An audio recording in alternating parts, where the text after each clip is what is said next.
Fala pessoal, sejam muito bem-vindos aqui ao canal e hoje um vídeo extraordinário aqui. Estou diretamente de Miami com o Roberto Lee. Tudo bem, cara? Tudo bom?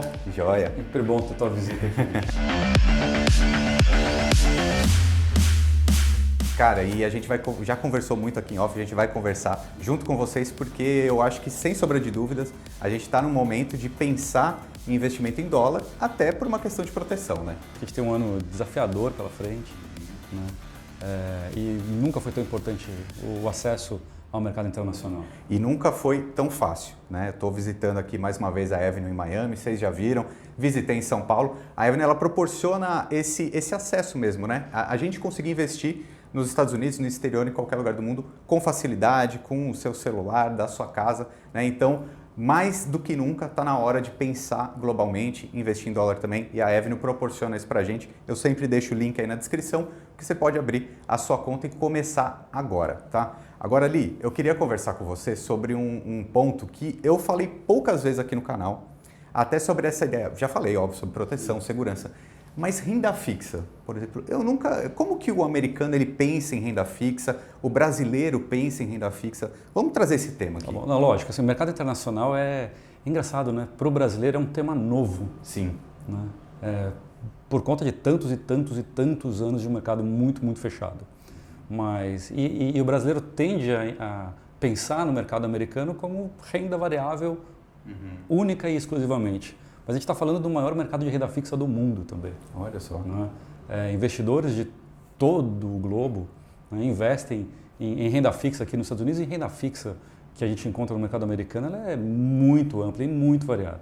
Né? Desde renda fixa soberana, né, do próprio Estados Unidos, de títulos de outros países, países grandes, países maduros, países emergentes, empresas americanas que têm rating de qualidade de crédito muitas vezes maiores do que muitos países grandes, né, inclusive nosso Brasil.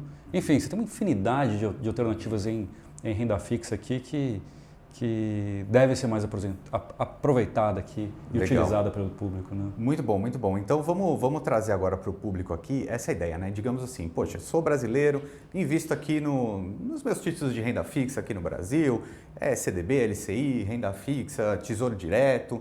É isso que a gente encara como renda fixa, proteção.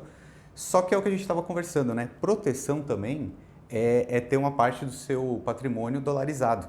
Até porque no nosso dia a dia, várias e várias coisas que a gente consome são dolarizadas, né? Então, de repente, pensar em segurança não é só renda fixa Brasil, né? Não, eu acho que tem, de novo, muitos aprendizados acontecendo na sociedade brasileira sobre o que é proteção de capital, não é? Assim, o que é preservação de capital? É você conseguir ter a mesma quantidade de dinheiro comprando basicamente os mesmos produtos que você consome. O ponto é que, eu acho que você está passando um tempo aqui nos Estados Unidos, você está sentindo isso. Como a estrutura de consumo da gente no Brasil, principalmente da classe investidora, se tornou tão semelhante à estrutura de consumo de outras sociedades, como a americana, por exemplo. O que a gente consome de entretenimento, que consome de aparelhos eletrônicos, vestuário, enfim. Essa câmera que está gravando, esse microfone que a gente está falando. E assim, você consome como brasileiro, como americano, como alemão, como francês, como chinês, né? Ou seja, a gente tem uma estrutura de consumo hoje muito globalizada. E é uma estrutura de consumo que acontece em dólar. Né? O iPhone não vai ficar só mais caro para o americano, vai ficar mais caro para o planeta todo. Né? O acesso à tecnologia, o acesso muitas vezes a algum tipo de vestuário, enfim. Então, para você proteger o capital, né, o seu poder de compra, para essa nova estrutura de consumo, né, você precisa dolarizar os ativos. E sabe o que eu acho que é um erro também que muita gente deve cometer? É aquela ideia de querer fazer um trade no dólar, digamos assim. Por exemplo, eu não vou mandar meu dinheiro para a Avenue investir no exterior porque o dólar está 5,80. Mas assim, se a gente for olhar um pequeno histórico, quando estava 5,20, quando estava R$4, todo mundo achava caro e falava. Então não adianta você ficar esperando, né? Tem que ir fazendo sempre, né? E mais, agora, essa angústia de olhar o dólar, né, com a volatilidade que ele tem, ela é uma angústia meio, assim, quando você começa a olhar de fora do país para dentro, ela é uma angústia que ela é meio até difícil de explicar para um americano, de explicar para um europeu. Porque o entendimento, a gente no Brasil, é de que o dólar é o ativo volátil. Quando na realidade, quem é o ativo volátil, quem é o ator de volatilidade aí, é o real, não é? Ainda mais, de novo, numa economia globalizada, onde as trocas acontecem de forma mais ampla. A gente tem que começar a entender assim, onde está o risco? Em manter o dólar ou manter o real? Se você não tivesse nenhum tipo de consumo dolarizado, sim. faz Se sentido. vivesse numa ilha, né, deserta. E eu acho que assim, se você voltar 20 anos no tempo, talvez até um pouco mais, você vivia muito numa ilha mesmo assim, não só no Brasil, os países se comunicavam um pouco, as trocas eram menores, né? Nossa vida era menos globalizada. Né? Eu tenho 42 anos aqui, eu lembro, minha infância é muito diferente, eu lembro que a gente viajava às vezes para aqui para os Estados Unidos e parecia que estava indo para um outro planeta, não é? Hoje as coisas são muito mais rápidas semelhantes. também. É muito rápido. Uma inovação que acontece aqui, às vezes chega em poucos meses. Naquela época chegava depois de 2 anos, 3. E de novo, quando você está numa estrutura dessa, ou você tem uma estrutura de poupança, de guarda de ativos em dólar, né? Ou potencialmente a gente vai ver o que aconteceu muito recentemente, né? Quando a moeda escapa, né? Quando o real perde de valor frente ao resto do mundo. É rápido, né? Essa diferença e o brasileiro sofre com isso. O risco é você se retira do play global. Você se retira da sua estrutura de consumo cai, sua qualidade de vida cai, sua produtividade cai. Sua competitividade também, né? Então, se você precisa comprar, por exemplo, a gente estava falando aqui até de empresas, preciso comprar um computador. O computador ele é dolarizado, né? Então, poxa, eu preciso comprar para minha empresa inteira. Vai ficar mais difícil, então a competitividade vai sofrer. É bizarro, assim, a quantidade de horas que você brasileiro tem que trabalhar para comprar o mesmo produto e a quantidade de horas do que um americano ou um alemão, né? Ela você tira muito a sua competitividade e no final, sei lá, vamos ser um web designer que hoje presta serviço para o mundo inteiro. É verdade. Não é? A globalização. Ele perde, enquanto um outro cara está se reequipando, né, você está ali sempre preso numa defasagem operacional grande. Isso vale para um profissional, isso vale para uma empresa, para um hospital, por exemplo. Nossa, é verdade. Não é? Aqueles equipamentos super caros e de alta tecnologia, né? E todas as cadeias, assim, os níveis de uma sociedade, seja numa pessoa, numa empresa, no próprio país, né, precisam de proteção em moeda forte. É o Banco Central. Também o Banco Central diz como ele se protege. Ele tem uma reserva, e o maior orgulho, né? Tem uma reserva em dólares. Então, se o Banco Central tem sua reserva em dólares, né, não faz sentido que você, investidor, não tenha, porque a sua estrutura de consumo é em dólar hoje. Sim. Não é? Perfeito. E eu acho legal também a gente falar ali sobre essa ideia do rating mesmo, né? Quando a gente fala, por exemplo, sei lá, um americano olha para o Tesouro Selic no Brasil. Cara, para o americano, o Tesouro Selic é junk, né, que fala. É um ativo muito arriscado, porque é o grau de risco do país, né? Tem outros países que têm grau de risco melhor do que o Brasil, né? E assim, muitos fundos de investimento ou muitos investidores profissionais simplesmente não podem acessar o risco soberano do Brasil, que é aquele que a gente fala, o ativo livre de risco, né? Eu cresci com essa visão. Não podem acessar porque esse tal do ativo livre de risco brasileiro, né, ele não cumpre os mínimos requisitos para que o fundo possa acessar. Entendi.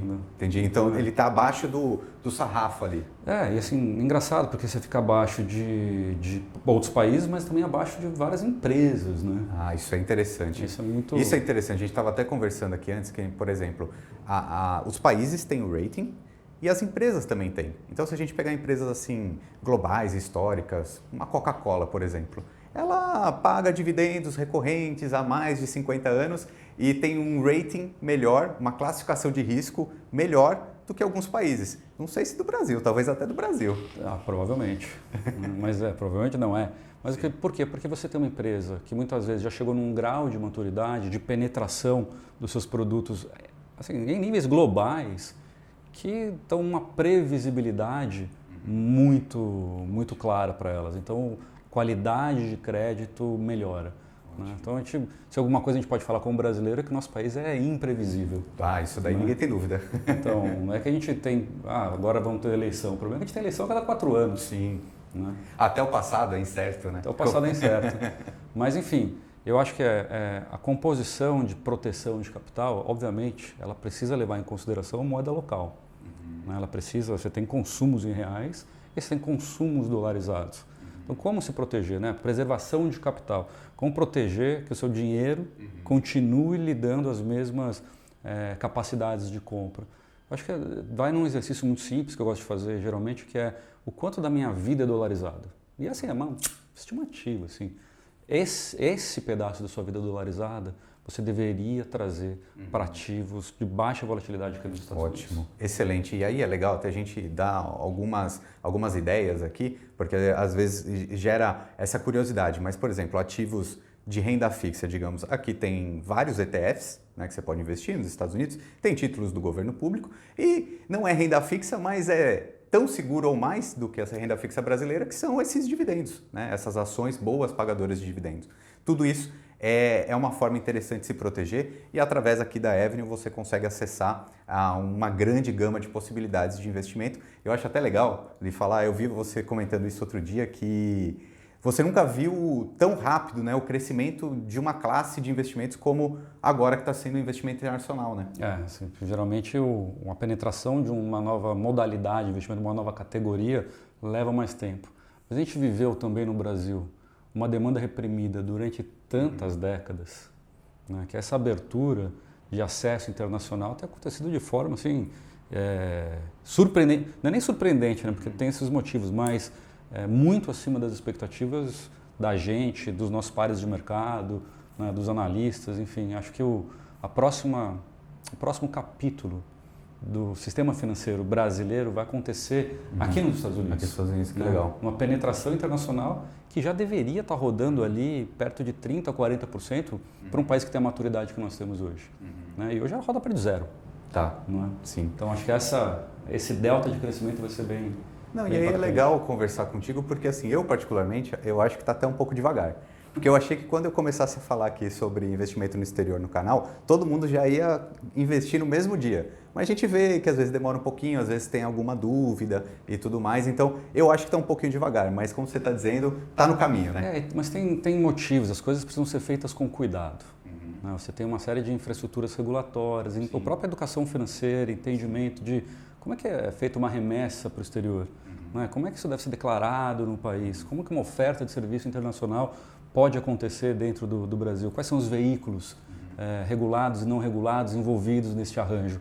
Então, para construir uma categoria, né, falando como o meu chapéu aqui de indústria, né, você tem esses bastidores que precisam ser feitos com muito cuidado, porque senão o negócio não para de pé. Né? Mas esse cuidado, hoje em dia, com todas as tecnologias que a gente tem, né, com acesso às informações que os reguladores têm e um mercado muito mais conectado, seja mais compreensível entre as partes, né, tende a acelerar bastante. E eu acho que um diferencial que vocês conseguiram aqui na Avenue é justamente isso. Porque vocês não foram batendo a porta e querendo fazer de qualquer jeito. Vocês atendem a regulamentação americana, atendem a regulamentação brasileira. E aí eu, investidor, só vou lá, compro, deixo meu dinheiro rendendo, ó, tranquilo. Mas a ideia é essa, não é o mínimo de... Né? Agora, o que você tem que fazer não é nem só atender, mas também construir. Né? Mostrar alternativas de como esse mercado está se formando, é uma categoria nova. Né? A postura de como uma empresa, eu acho que a gente lidera essa categoria né? com bastante destaque, né? A importância que a gente tem em como esse novo acesso vai se formar é grande. Então, fazer essas coisas com cuidado, mas a gente vem acelerando bastante nossas ofertas de serviço. Nossa, demais. Eu falo pro pessoal lá, cada dia tem uma novidade diferente. Então, hoje a gente começou oferecendo ações, né? É que assim, com o mercado de renda variável aqui engloba também os ETFs de renda fixa. E os REITs também, que são os fundos imobiliários, entre aspas. Né? Então, a gente fala renda variável, mas ele é o mercado de bolsas, né? Sim. A gente lançou recentemente fundos de investimento, aí dos maiores gestores do planeta, né? Nomes como JP Morgan, Morgan Stanley, PIMCO, BlackRock, estão agora disponíveis aí para todos os brasileiros que quiserem investir com a gente. A gente deve lançar assim, várias outras alternativas de investimento, como bonds até. Legal. Né? A gente já faz alguma negociação no telefone, só que bond ele tem uma característica que o ticket é muito alto. Tá. Né? Então, você aporta ali $200 mil, então ele geralmente não é tão... Acessível, né? Ele tem tickets altos, assim, principalmente para varejo. Né? Mas a gente tem várias alternativas chegando, os fundos de renda fixa, os ETFs de renda fixa, né? Enfim, as carteiras administradas agora. Tem o bastante cartão, coisa. o Banking, que eu já estou usando aqui, vocês já viram eu usando o cartão aqui nos Estados Unidos, com facilidade dá para usar no Brasil também. Legal. Porque assim, forma de preservar o capital também é fazer um bom gasto dele. Sim. Né? Um bom uso do dinheiro. Pensa assim, quando você compra algo em dólar e paga ele em reais, passei meu cartão de crédito do meu banco. Gastei em dólar e vou pagar em reais. Você vai ter tanta ineficiência nessa despesa. Né? Intermediários. Você tem o IOF 6,38. Mais as taxas de cartão, spread de cartão de crédito. Total, porque cada banco tem uma cotação ali. O cara escolhe na hora, assim, escolhe. Olha para você e fala, super alto. Ali vai ter 10% aqui. Né? Então, se você ter uma reserva em dólar e utilizá-la para gastos em dólar, te dá uma eficiência de gasto enorme. Porque você foge desse spread. Você tem o spread de quando você mandou dinheiro para cá, ou se você recebeu dividendo foi zero. Exato. Né? E você não tem CIOF. Não, e é fácil, né? É muito mais fácil. Cara, eu saí do Brasil com um cartãozinho e estou tranquilo. A comodidade, a segurança que você tem também quando você está fora do Brasil. Também. É que você não gasta só fisicamente fora, você também gasta digitalmente. Também, o virtual, né? Então... Bom, galera, eu vou pedir para vocês deixarem seus comentários aqui, quaisquer dúvidas que vocês tiverem sobre aqui investimentos no exterior, qualquer coisa, coloca aí embaixo que vai me ajudar a produzir novos vídeos. Posso trazer Roberto Lee aqui de novo, será sempre um prazer. Obrigado, cara. Valeu, gente. Um abraço e até mais.